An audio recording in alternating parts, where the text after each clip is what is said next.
नमस्कार, आओ मिलकर सीखे चैनल पर आपका हार्दिक स्वागत है। इस वीडियो में मैं लेकर आया हूँ कक्षा 7 इतिहास की दैनिक पाठ योजना, जिसमें प्रकरण दिया है प्रमुख इमारतों का निर्माण।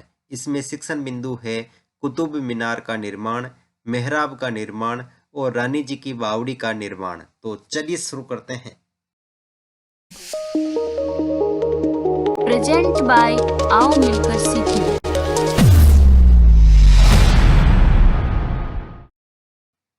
सबसे पहले लिखेंगे विद्यालय का नाम, जहां पर आप ये लेसन प्रस्तुत करेंगे। कक्षा 7 विषय इतिहास और प्रकरण प्रमुख इमारतों का निर्माण। यहाँ पर दिनांक, कालांश और समयावधि 30 मिनट। फिर एक टेबल ड्रॉ करके एक तरफ लिखेंगे शिक्षण उद्देश्य, दूसरी तरफ अपेक्षित व्यवहारगत परिवर्तन। शिक्षण उद्देश्य में पहला लिखेंगे ज्ञानात्मक। इसमें लिखना है विद्यार्थी प्रमुख इमारतों के निर्माण के बारे में प्रत्यास्मरण कर सकेंगे। विद्यार्थी प्रमुख इमारतों के निर्माण से संबंधित तथ्यों का प्रत्याविज्ञान कर सकेंगे। अवबोध, विद्यार्थी प्रमुख इमारतों के निर्माण से संबंधित तथ्यों में अंतर स्पष्ट कर सकेंगे। विद्यार्थी प्रमुख इमारतों के निर्माण से संबंधित गतिविधियों की व्याख्या कर सकेंगे। फिर है ज्ञानोपयोग। इसमें लिखेंगे विद्यार्थी प्रमुख इमारतों के निर्माण से सीखे गए ज्ञान को अपने भावी जीवन में आवश्यकता अनुसार उपयोग कर सकेंगे। विद्यार्थी प्रमुख इमारतों के निर्माण से संबंधित तथ्यों का विश्लेषण कर सकेंगे। कौशल, विद्यार्थी प्रमुख इमारतों के निर्माण से संबंधित तथ्यों को समझने की कुशलता का विकास विकसित कर सकेंगे। विद्यार्थी प्रमुख इमारतों के निर्माण से संबंधित गतिविधियों को एकत्रित करके सारणीय कर सकेंगे। अभिरुचि, विद्यार्थी प्रमुख इमारतों के निर्माण का अध्ययन करने में प्रति रुचि जागृत कर सकेंगे। विद्यार्थी प्रमुख इमारतों के निर्माण से संबंधित समस्याओं पर आपसी वार्तालाप करने में रुचि पैदा कर सकेंगे। अभिवृत्ति, विद्यार्थी प्रमुख इमारतों के निर्माण के प्रति सकारात्मक दृष्टिकोण की भावना का विकास कर सकेंगे। विद्यार्थी प्रमुख इमारतों के निर्माण से संबंधित तथ्यों के प्रति समीक्षात्मक दृष्टिकोण का दायित्व निभा सकेंगे। शिक्षण सहायक सामग्री, लपेट फलक, श्यामपट, चौक, डस्टर, संकेतक एवं समस्त कक्षा उपयोगी शिक्षण सहायक सामग्री। पूर्व ज्ञान में लिखेंगे विद्यार्थी प्रमुख इमारतों के निर्माण के बारे में सामान्य जानकारी रखते हैं। फिर है प्रस्तावना, जिसमें टेबल ड्रॉ करके लिखेंगे एक तरफ छात्राध्यापक क्रियाएं, दूसरी तरफ विद्यार्थी क्रियाएं। अगर आप छात्राध्यापिका हैं तो जहां पर भी छात्राध्यापक लिखा है उसकी जगह आप छात्राध्यापिका लिखेंगे। इसमें फर्स्ट क्वेश्चन करना है, महाराणा प्रताप ने अकबर के साथ कौन सा युद्ध लड़ा? हल्दी घाटी का युद्ध। युद्ध में शहीद होने वाले या राजाओं के मरणोपरांत क्या बनाए जाते थे? स्मारक या छतरियां? स्मारक छतरियां किसकी बनी होती थी? पत्थर या ईंटों की? पत्थर या ईंटों से किसका निर्माण किया जाता है? मकान, इमारतों आदि का। प्रमुख इमारतों के निर्माण के बारे में आप क्या जानते हैं? समस्यात्मक प्रश्न। और यहाँ पर उद्देश्य कथन में लिखेंगे आज हम प्रमुख इमारतों के निर्माण के विषय में विस्तृत अध्ययन करेंगे। फिर है प्रस्तुतिकरण, जिसमें टेबल बना करके एक तरफ लिखेंगे शिक्षण बिंदु, छात्राध्यापक क्रियाएं, विद्यार्थी क्रियाएं, विधि प्रविधि और श्यामपट सार। शिक्षण बिंदु में पहला लेंगे कुतुब मीनार का निर्माण। इसमें विकासात्मक प्रश्न में फर्स्ट क्वेश्चन, भारत में तुर्की राज्य का संस्थापक कौन था? कुतुबुद्दीन ऐबक। कुतुबुद्दीन ऐबक ने किस मीनार का निर्माण करवाया था? कुतुब मीनार का। कुतुब मीनार निर्माण किस प्रकार हुआ? तो निरुत्तर। और यहाँ पर विधि प्रविधि में प्रश्नोत्तर विधि। फिर है छात्राध्यापक कथन, तो इसमें लिखेंगे कुतुबुद्दीन ऐबक ने कुतुब मीनार का निर्माण 1199 में करवाया था। छज्जे के नीचे छोटे मेहराब तथा ज्यामितीय रूपरेखाएं द्वारा निर्मित यह अभिलेख अरबी में है। मीनार का बाहरी हिस्सा घुमावदार तथा कोणीय है। कुतुब मीनार 5 मंजिली इमारत है। अभिलेखों की पट्टियां इसके पहले छज्जे के नीचे हैं। और लिखेंगे कि इस इमारत की पहली मंजिल का निर्माण कुतुबुद्दीन ऐबक तथा शेष मंजिलों का निर्माण 1229 ईस्वी के आसपास इल्तुतमिश द्वारा करवाया गया। यह इमारतें पत्थर या ईंटों की बनी थी।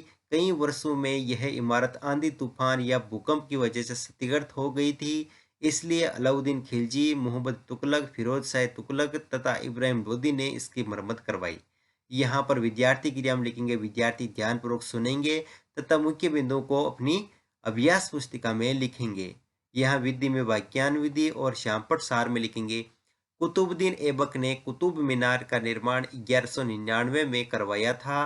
कुतुब मीनार का बाहरी हिस्सा घुमावदार तथा कोणीय है।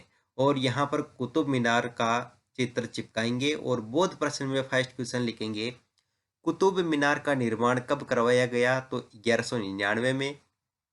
कुतुब मीनार की पहली मंजिल का निर्माण किसने करवाया था? कुतुबुद्दीन ऐबक ने। विधि में प्रश्नोत्तर विधि। फिर अगला शिक्षण बिंदु लेंगे मेहराब का निर्माण, जिसमें विकासात्मक प्रश्न में फर्स्ट क्वेश्चन है, शहरी मकान किसके बने होते हैं? पत्थर, चूना, ईंट आदि के। पत्थर की चिनाई द्वारा दीवार में बनाई गई दरवाजे की संरचना क्या कहलाती है? चाप या मेहराब। मेहराब के निर्माण के बारे में आप क्या जानते हैं? निरुत्तर। यहाँ विधि में प्रश्नोत्तर विधि। फिर है छात्राध्यापक कथन, तो इसमें लिखेंगे, 7वीं और 10वीं शताब्दी के मध्य वास्तुकार भवनों में और अधिक कमरे, दरवाजे और खिड़कियां बनाने लगे। छत, दरवाजे और खिड़कियां अभी भी दो ऊर्ध्वाधर खंभों के आर पार एक अनुप्रस्थ सह तीर रखकर बनाए जाते थे। वास्तुकला की यह शैली अनुप्रस्थ टोडा निर्माण कहलाई जाती है। मेहराब के निर्माण में अनुप्रस्थ टोडा तकनीक का इस्तेमाल किया जाता है। 8वीं से 13वीं शताब्दी के बीच मंदिरों, मस्जिदों, मकबरों तथा सीढ़ीदार कुओं से जुड़े भवनों के निर्माण में इस शैली का प्रयोग हुआ। इसके निर्माण में चूना, पत्थर, सीमेंट उच्च श्रेणी की होती थी।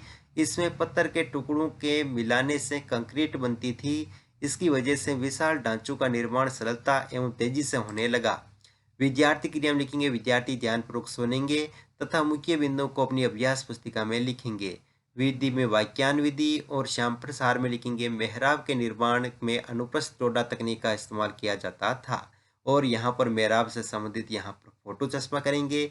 और बोध प्रश्न में लिखेंगे फर्स्ट क्वेश्चन, मेहराब के निर्माण में किस तकनीक का इस्तेमाल किया जाता था? अनुप्रस्थ टोडा तकनीक का। और अगला क्वेश्चन, 8वीं से 13वीं शताब्दी में मंदिरों, मस्जिदों आदि में किस शैली का प्रयोग हुआ था? तो लिखेंगे अनुप्रस्थ टोडा तकनीक का। विधि में प्रश्नोत्तर विधि। फिर अगला शिक्षण बिंदु लेंगे रानी जी की बावड़ी का निर्माण। इसमें विकासात्मक प्रश्न में फर्स्ट क्वेश्चन लिखेंगे, राजस्थान के किस जिले को परिंदों का स्वर्ग कहा गया है? तो बूंदी जिले को। और अगला क्वेश्चन लिखेंगे, बूंदी जिले में रानी नथावती जी ने किस बावड़ी का निर्माण करवाया था? रानी जी की बावड़ी का। अगला क्वेश्चन लिखेंगे, रानी जी की बावड़ी के निर्माण के बारे में आप क्या जानते हैं? तो निरुत्तर। और विधि में दोस्तों यहाँ पर लिखेंगे प्रश्नोत्तर विधि। फिर है छात्राध्यापक कथन, तो इसमें लिखेंगे, राजस्थान के बूंदी में स्थित रानी जी की बावड़ी उन 50 बावड़ियों से में सबसे बड़ी थी, जिसका निर्माण पानी की आवश्यकता की पूर्ति के लिए किया गया। अपनी स्थापत्य सुंदरता के लिए विख्यात इस बावड़ी का निर्माण 1699 ईस्वी में रानी नथावत जी ने, जो बूंदी के राजा अनिरुद्ध सिंह की रानी थी, ने किया था। यह एक 46 मीटर गहरा कुआं है। इसमें इसके खंभे और एक ऊंचे मेहराब द्वार पर कुछ शानदार नक्काशी है। यह एक बहुस्तरीय संरचना है, जिसमें प्रत्येक तल पर पूजा स्थल होते हैं। चरण कुएं में 4 खंभों द्वारा चिन्हित एक संकीर्ण प्रवेश द्वार होता है। फिर यहाँ पर विद्यार्थी क्रिया में लिखेंगे, विद्यार्थी ध्यानपूर्वक सुनेंगे तथा मुख्य बिंदुओं को अपनी अभ्यास पुस्तिका में लिखेंगे। और यहाँ पर वाक्यान विधि और श्यामपट सार में लिखेंगे, रानी जी की बावड़ी का निर्माण 1699 ईस्वी में रानी नथावती जी ने, जो राजा अनिरुद्ध सिंह की रानी थी, ने किया था। और यहाँ पर रानी जी की बावड़ी से संबंधित फोटो चस्पा करेंगे। और बोध प्रश्न में लिखेंगे फर्स्ट क्वेश्चन, रानी जी की बावड़ी का निर्माण किसकी आवश्यकता की पूर्ति के लिए बनाया गया था? पानी की।